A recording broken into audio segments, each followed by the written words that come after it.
Hey guys, welcome back. Today we're giving you our top fantasy football quarterback rankings for 2020. Specifically, we are talking about our quarterback one rankings. These are the only quarterbacks that you should target in your fantasy football drafts, and you should target them if you want to win your draft to win your league. So let's start this fantasy football podcast right now. Hit that drop.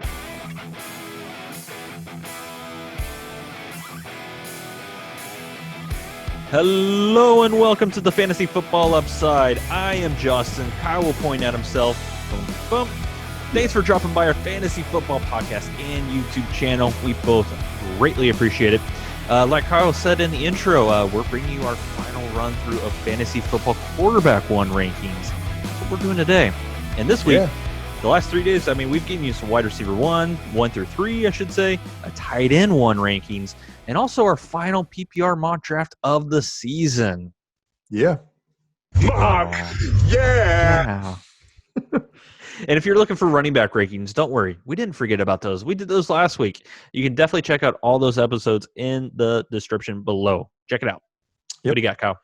All right, guys, make sure that you go ahead and hit that subscribe button as well as click that bell. We are going to be here all season long. We want to help you win that trophy this year, and we're going to help you from week to week. We've been talking about repeatedly here lately that we want you to go ahead and drop some comments. Let us know what sort of things that you have questions about, what sort of things and topics that you want us to cover during the course of the season so that we can help you get there. All right, so make sure you go ahead and do that. Look, hey, guys, we are less than a week from football. Ooh. Coming up. It's going to be nice. It's going to be real nice, right? Football. Yeah, it's going to be interesting. We're going to see what happens. I don't know, man. This is going to be a crazy season. I think it's going to be a little sloppy right at the beginning just because there's no preseason. I think it could get a little sloppy. Yeah, well, yeah. Don't be surprised to see a lot of injuries, too. I think that's going to be a real big problem. Real big problem. All right, so let's dive headfirst into the shallow end here on these QBs. We are going from 12 to 1. Yep. And traditionally, guys, QBs are not something that you really should draft early because the difference between QB1 and QB12 is not that dramatic. The difference between running back 1 and running back 12 is dramatic. So that's why that position is prioritized over QB. Even though QB has the potential to score a lot more points for you. You're going to start one of them. All right, so tight end 12. Who do you have for me, Justin? Let's get it going. To kick us off here, QB number 12, we have Josh Allen of the Buffalo Bills, and he's going third pick in the 8th round and 10th via Fantasy Pros as QB number 10. We have him at number 12, and the reason why we're trying to fade him a little bit more, and if you watched any of our stuff, you kind of have an idea of what we feel about the Bills players this year. A lot of it has to do with strength of schedule. They're playing a really hard schedule this year. Yeah. And for Josh Allen in particular, he had a lot of rushing touchdowns. I think he had 9 last year, and I don't know if there's a way for him to repeat that this year. He said it himself. The coaching staff has come out and said it. He's not going to be running as much. He's going to be throwing it more, which is a scary sight as well. If you do want a quick little laugh, go ahead and check out. So they're tanking for Trev? Maybe. No, Yeah. I don't think they didn't sign their head coach to tank, but it's just one of those things where we just don't like him as much this year, just because I don't think that rushing is going to be there as much. Yeah. That was his floor. That was his floor. That was his floor, and that's the problem with him, is that he's not a very accurate thrower, and as a QB, that's kind of a requirement that you can accurately throw the football. I don't know. Some guys have gotten away with not. So he could be one of those guys, but I just don't see him repeating what he did last year. And so I would not be surprised to see him fall out of the top 12 by the end of the year. He does have Stephon Diggs. That is an upgrade for him. And John Brown is really solid, but I expect John Brown to finish as wide receiver 1 in value on that team, actually. On that team, yes. Yeah. I'm right there with you. Yeah. All right. So moving on to quarterback 11, we have Aaron Rodgers of the Green Bay Packers, and he is going the 4th pick of the 7th round, and he's on Fantasy Pros. He's the 7th QB. 7 miles an hour. Yeah. Go ahead and hit that pack drop too, man. Yeah. You want that Packers drop? I do. Go, Pack, go! See, so you are a secret Packers fan. No, you're not. I know you're not, but still. I'm doing this for you, man. Yeah, you're That's doing it all. for me. That's all. Yeah. Yeah, that's all. Look, Rodgers does not belong as the 7th quarterback this year. No, not Don't 7. see that happening. I do kind of think that he's going to perform better than people are anticipating. A lot of people are fading him outside of the top 12. Don't do that. Don't do that. Don't be that guy. Don't be that guy. He's not going to blow it for you in that respect. Like, this offense is going to be a little bit more open this year, I think. And I think there's going to be a lot more opportunities to get the ball pushed down the field that are going to surprise people. I really do. The issue for us with him is his consistency. We don't believe that this offense is going to provide a consistent level of opportunity for him. Right. With McCarthy, they wanted to throw it into the end zone from the 5-yard line. And he would call from the 1, he would call 4 pass plays. I don't see Matt LaFleur doing that because he didn't do that. He gave Aaron Jones 14 opportunities from inside the 5 last year. Yeah. He converted like 11 of them. So, but why not? Right. I mean, if you're going to have that conversion level. So you mentioned that maybe the playbook wasn't quite open as much as what it could have been. And, Matt LaFleur coming in as a brand new coach, he took the approach of being more conservative compared to some other people like Cliff Kingsbury took the approach of let's just sling it kind of thing. Yeah. And maybe that's kind of the reverse. Kingsbury's had head coach experience that LaFleur has never had. Right. So it made sense for him to be a little more conservative. Well, hey, guess what? We have another year in the playbook. Maybe they do open it up a little bit. And, Aaron Rodgers got, right at 4,000 yards this last year. I think he's going to be a little bit more than that and maybe a couple more touchdowns. So I think he's – yeah, but his days of 40-plus touchdowns are probably gone. They're gone. And he's not going to be a value because people are still going to draft him a lot earlier than probably what he should. And let them. The 4th pick of the 7th round. So, all right, up next we have number 10. We have Carson Wentz of the Philadelphia Eagles. He's going as the 12th pick in the 8th round and 12th QB on Fantasy Pros. Man, this guy finished he's a top 10 quarterback last year with what? That's the thing. Well, he had Zach Ertz. Did that with Zach Ertz. And Dallas Goedert did okay. Miles Sanders, Boston Scott. But he didn't have wide receivers last year that could stay healthy, which was sad because he had some talented wide receivers on the team. Alshon Jeffrey's talented. Deshaun Jackson's talented. It's just they couldn't stay healthy. They brought in some more weapons. Jalen Reagor's already hurt, which is sad. But, Greg Ward is still a guy there. If he could have, 3/4 of his, options stay healthy. That might be asking a little much. If he does get that, you're looking at a potential top 5 QB because he's done it. He's been an MVP candidate before. Except the problem now is that his offensive line is not healthy. That's true. And that's a really big issue. It's Doug Peterson, and he played in Green Bay at one point. He was a backup quarterback to Brett Favre, I think, at one point. So if you do that, you just have – he's got that jinx. Yeah, the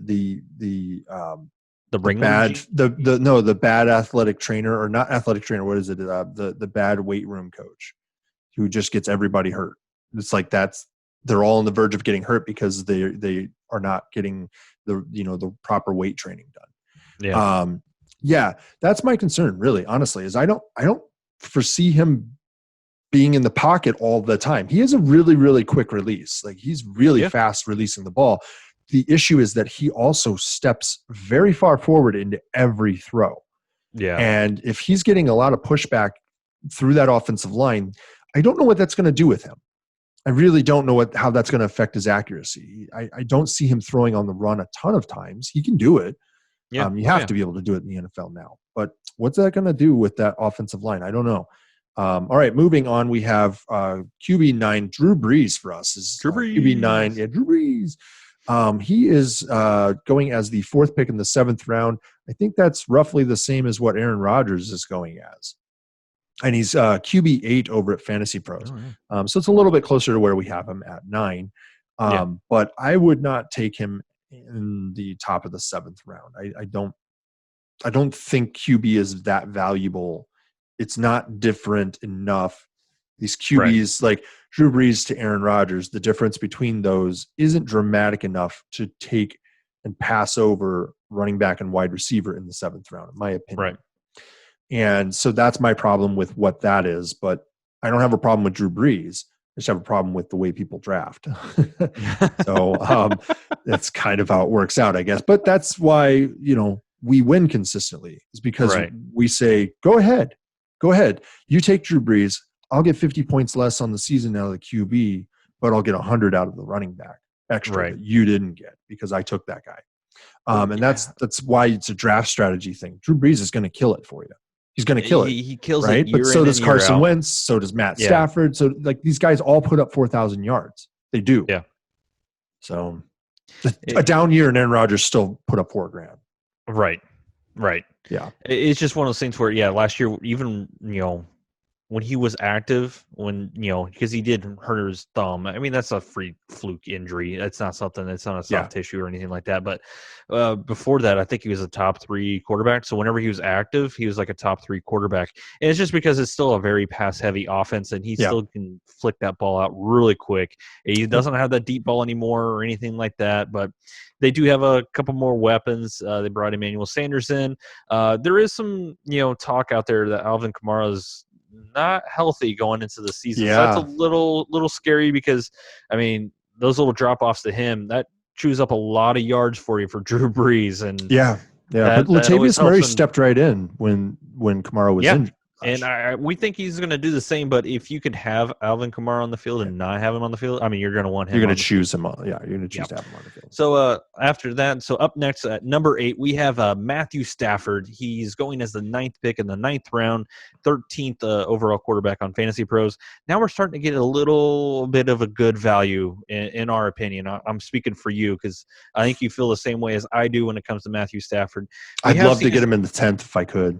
11th maybe, but I don't think so. Yeah, I don't think it's going to happen. His ADP has gone closer to 1 as it has gone throughout this, fantasy draft season, and it's because of people are pushing it because it makes sense. I mean, before he got hurt, he was a top 5 quarterback. He was on pace for a ridiculous amount. I think he was QB 2 or 3 when he got hurt. It was. Like I was just 8. being I wanted to be conservative to make sure I didn't look like an idiot. But I need all the help. I'll take the mantle. I'll do that. Perfect. Thank you. I already do. But I mean, this guy's got weapons all around. He's got an improving offensive line, and like I said, he's got weapons. He got Kenny Golladay, Marvin Jones, and even Danny Amendola is still doing work in the slot. So presumably, he has a better running game.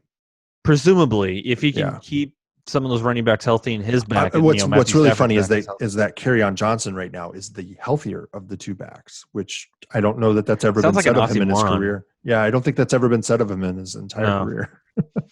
You got anything else to add on Matty Stafford? Not a whole lot. Like this dude's the value that you're getting out of him as the 13th QB off the board is ridiculous. Yep. Like it is nuts. He's out there throwing 45-yard on the money darts right now, guys, in preseason, just in the breadbasket practices. And I'm high on Golladay. I think he's going to finish in the top 5 easily. I think that Marvin Jones is going to finish as a wide receiver 2, back of the wide receiver 2 group. Mm-hmm. And so you have those 2 guys right there. How are they going to do that without having the QB kill it? Like that just doesn't make any sense. I thought you said Kenny Golladay was going to finish top 3. I do. I'm just saying it's a guarantee that he's going to go top 5. I've got him at 3. I do. I have him at wide receiver 3 right now. I think he was hurt a little bit coming like a week or so ago. I don't know. I was just giving you a hard time, man. Yeah, I know you are. That's okay. I'm just choosing to ignore. All right, so let's move on to our QB7. That's Matt Ryan. And he's going 12th pick of the 7th round. That's a little early. He's 9th QB over at Fantasy Pros.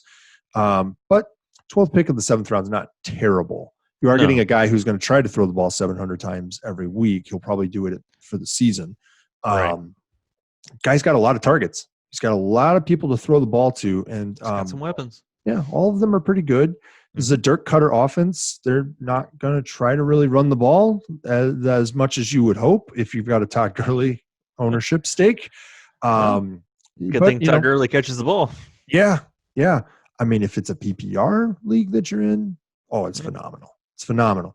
But Matt Ryan, he just gets it done, and he's a couple years removed from his MVP season, right? But he could just drop a season on you, and I think everybody would be surprised.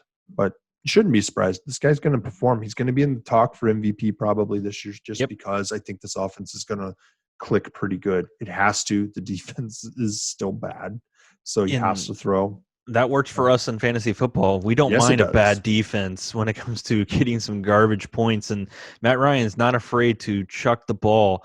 And I mean, I'm looking probably 35 plus touchdowns for the guy. It's not far-fetched if you're going to throw it that many times. I mean, think about it.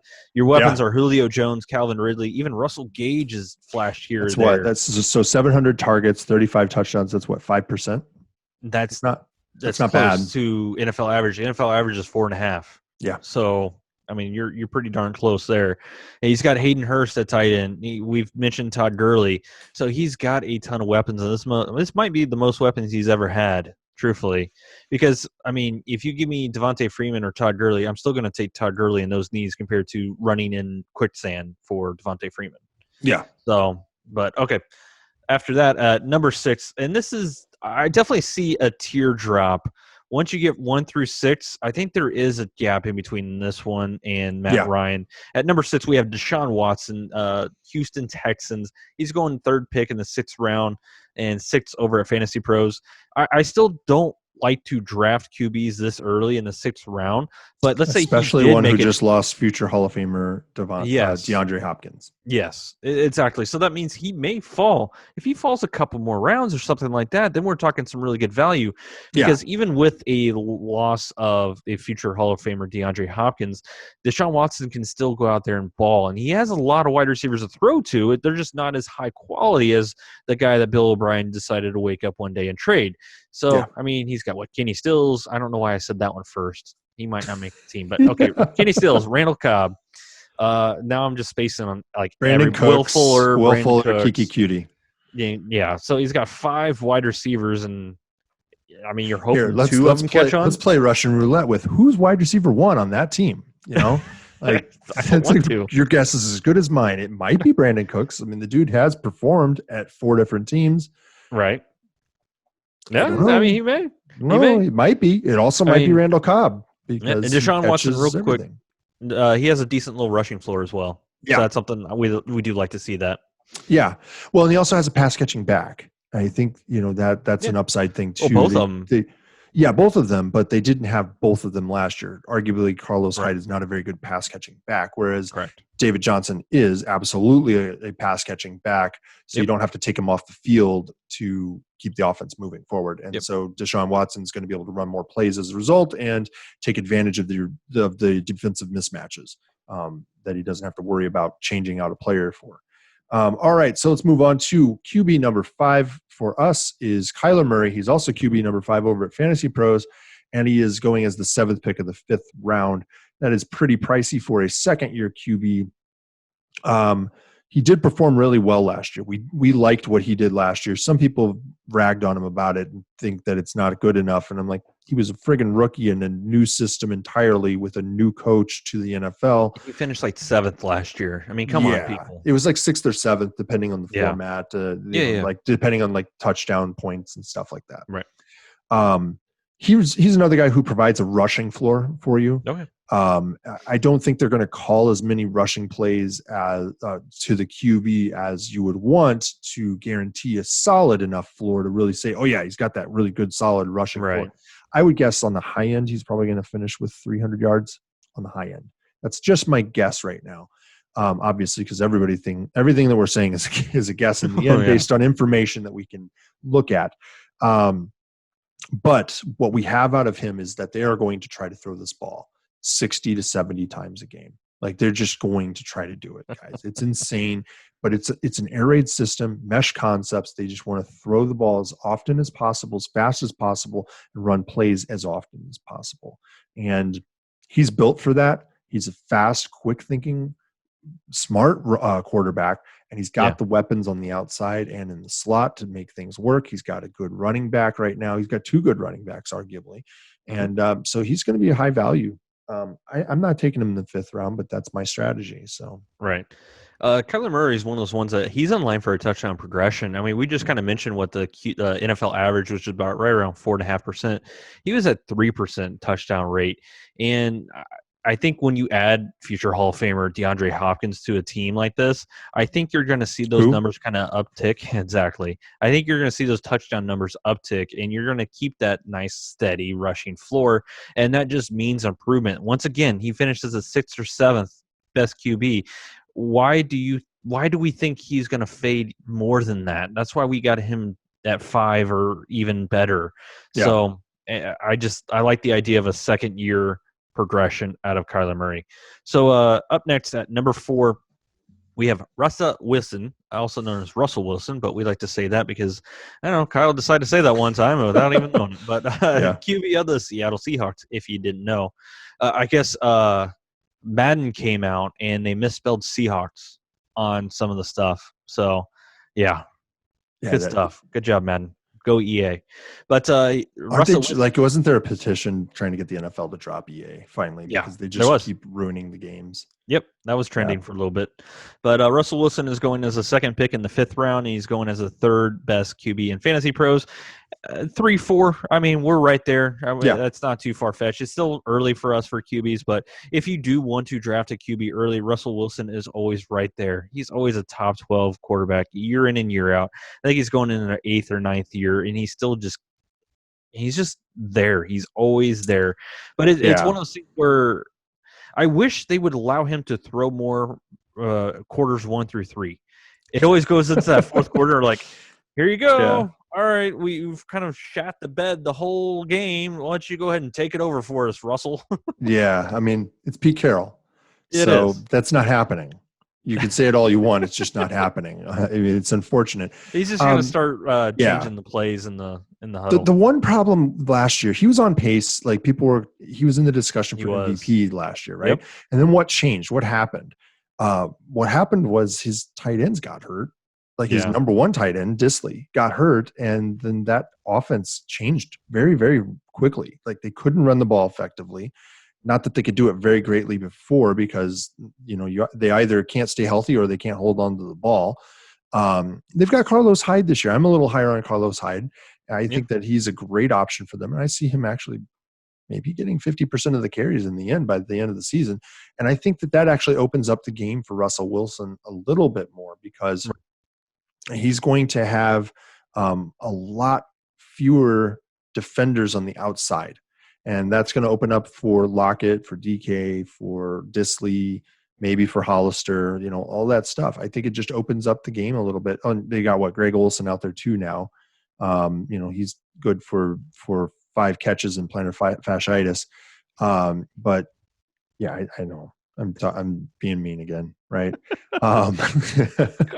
Not wrong. The dude just can't get over plantar fasciitis. But dang. Yeah. What did Greg Olsen ever do to you besides play for the Bears, your arch nemesis? Yeah. But yeah. All right. I don't know. I don't really care for Greg Olsen. I think that he's over the last 5 years. I just don't think that he's really performed. Like he's been hurt most of the time. You can't blame him for that, right? Yeah. But he's just not lived up to the hype. People are finally not drafting him. Although it might happen in our league. I don't know. Somebody always seems to go for Greg Olsen.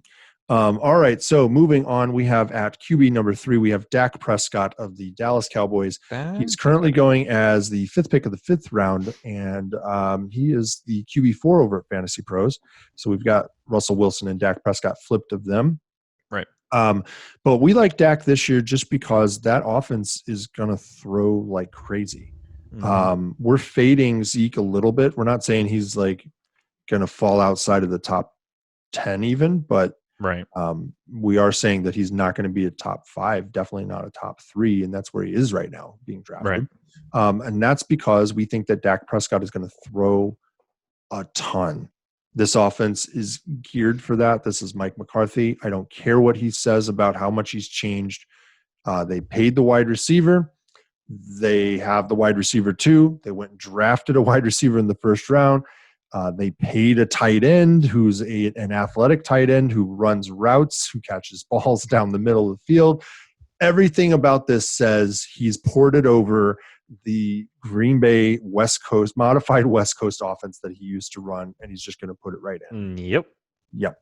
That means that you can expect potentially 40-plus TDs out of Dak Prescott and 4,500 yards. And the problem with Dak is he's a little less accurate. He's not Aaron Rodgers. We know that, right? Right. He's a little less accurate. He throws to the wrong shoulder on deeper passes, that sort of stuff. So he's going to have to contend with that a little bit. But McCarthy gets guys ready. He gets QBs ready. He might help Dak Prescott make that next step. And look, if he can't get it done, they got the red rifle. Exactly. One thing that Dak has that Aaron doesn't anymore, or at least he doesn't do it, is he's got that scrambling potential as well. Aaron Rodgers was always one of the best scramblers. He just doesn't do it anymore because he doesn't need to at that age. But Dak still has a decent little rushing floor as well. And I mean, you've already hit on everything else, so I'm good. I love Dak Prescott this year. Once again, if there's anybody who's going to surprise and take over the QB1 mantle this year, it's Dak. Oh, I don't know if that's even really a surprise. I would not be surprised if that happened. A lot of people it is. For a lot of people it is. I got There are people who are absolutely fading him right out of the top 12. Oh, Jesus. I don't understand it. Come into our league. Yeah, please join us. Please. All right, at number two, might be a slight surprise, but we have Lamar Jackson here at number 2, and he's going as 6th pick in the second round, and he's number 2 at Fantasy Pro, so maybe it's not as surprising.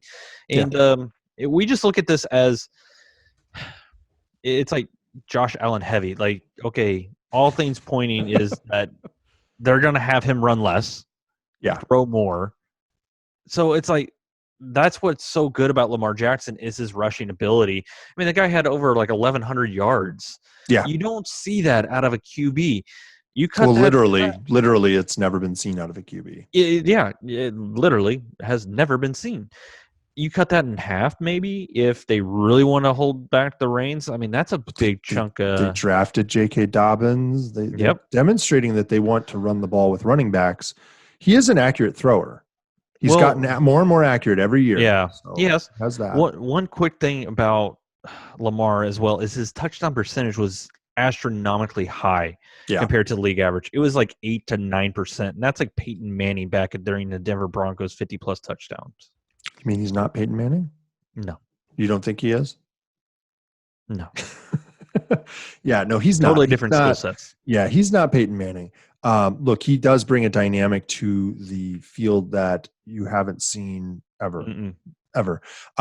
Michael Vick, not at that level, right? You've seen players come in and perform in manners that are similar, but just not at that level, that sort of sustaining high-end talent, high-end skill set. Michael Vick, RG3, Donovan McNabb to some extent. And just not this for a guy that thick. just not this way, right? He plays like a running back who can play quarterback, and he plays both. We both like Lamar Jackson. He slipped in our draft last year, and we were both like, why is this dude still here on the board? Neither of us needed a QB at that time. And we didn't feel like drafting the second one. I wish I had. But, look, Jackson, he'll get it done for you. There's no doubt about it. The problem is that I have concerns that he'll stay within the top 5. I have a real concern. I'm not talking top 5 in the NFL. I'm talking top 5 in fantasy. There's a lot of competition in QB this year, and I think that this is a position that you can push to the back of your draft pretty easily and still have a serviceable QB. So, all right, moving on to our QB1, I guess that leaves for you Pat Mahomes. And he's going 10th pick of the first round. I thought it was Daniel Jones. Daniel Jones. 10th pick of the first round. He is QB1 over at Fantasy Pros, so they're on board with us. He actually had like a down year kind of thing last year, and he was still, I think, 6th, QB 6. He missed 2 games with a knee. With a knee. Yeah, he had a knee. He had a knee. Yeah, he had a knee. But the fact that he only missed like 2 complete games is insane when you saw what happened. I still can't get that out of my head. Just the Oh, just cool. Just pop it right back. Yeah, this is just going here. Yeah, hey, this doesn't look right, and just banging it right back in. Yeah, yeah, I wouldn't want to do that. No. But I also probably wouldn't have been on the field to have that happen. It's me, because I'm not a talented quarterback like Pat Mahomes. You need to be. Yeah, you need to be able to play the football. Yeah, hey, man, I played Rex Grossman growing up. Never lost to him. I sacked him in like 6th grade or something. There's the useless trivia of the day that there you go. People really wanted right there. Yeah. Well, it's like 3 years running. They never beat us. They would face us in the championship every year. We were undefeated for 3 years straight, man. All right, we're talking Pat Mahomes. Yeah, Pat Mahomes, not Rex Grossman. Pat Mahomes got a gun of an arm like Rex Grossman, though. I will say that. And he gets the ball down the field. The issue that I have is that they don't have a ton of targets. Like Nicole Hardman really has to step up this year. Yep. Like that has to happen, I think. And but people they did have Clyde Edwards. What are you talking about? What are you talking about? Yeah, we know. Okay, Travis Kelce, Tyreek Hill, just dominant. Yeah. What else are we going to get out of that? Yeah, what else? Yeah, I mean, look, he has to have some sort of upside, right, to be the number one. Yeah. And for us, it's that actually that they've added Clyde Edwards-Helaire, and he's the clear starter on that offense. And this is a dynamic running back. Yeah. This is a guy that they've been looking for since they had to cut Kareem Hunt. Yep. That's what they've been looking for. Like this is what was his name? Oh God, Jamal MJD. Charles. This is what they needed. They needed that guy to come in, and he's going to I think he's going to blow up. And what it does is it broadens the game for them. And it does make those wide receivers who have to step up, it makes them more available for that. And so Mahomes, he's going to have another big year. Like you can look at it and say there's no reason for him not to. Like there's really no reason for him to fall back. He got his money. He's a $500 million man, but I don't think he's just going to rest on his laurels. I mean, no. Him and Andy Reid, they want to build something just absolutely epic at the Kansas City Chiefs, and they just signed Andy Reid to an extension as well. That keeps him there till 2026 or something like that. That's scary. That's a scary thought to be able to keep those two together and just having Patrick Mahomes out there just playing some backyard football, just slinging it sidearm, overarm, doesn't matter what. No look. Left hand. Yeah. He's done it all. Yeah. Dude has done it all. Yeah. Take us home, Kyle. I mean, it's a lot of fun. So, look, guys, we've talked about wide receivers this week. We've also talked about tight ends. I'm going to put that tight end episode on the screen now so you can click over to that. It was a pretty fun episode. It's a position that you need to know how to win so that you can win your draft, guys. That's what we're here for. So make sure you click that subscribe button, click that bell so you're notified every time we upload the best fantasy football podcast on the internet. And we thank you for being a fan of the Upside. We'll see you next time. Bye. See you guys.